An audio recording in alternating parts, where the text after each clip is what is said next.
In this video, I'll show you how to integrate a Calendly booking calendar in Elementor WordPress. First, log into your WordPress dashboard. Once you're inside, go to Plugins and click Add New Plugin. In the search bar, type Elementor. When Elementor Website Builder appears in the results, click Install Now and then click Activate. Next, go to Pages and either create a new page or open an existing page where you want to add your booking calendar. Then click Edit with Elementor to open the Elementor editor. After that, open a new tab and log into your account at Calendly. Once you're inside your dashboard, click on the event type you want people to book. Now click Share and copy your Calendly link or booking URL.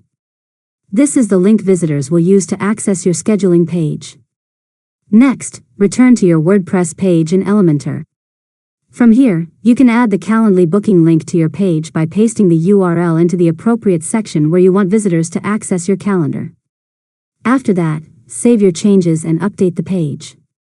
Finally, open the page in a browser and test the link to make sure it opens your Calendly booking page correctly. And that's it. You've successfully learned how to integrate a Calendly booking calendar in Elementor WordPress. If you found this tutorial helpful, make sure to subscribe to LearnModelab for more tutorials.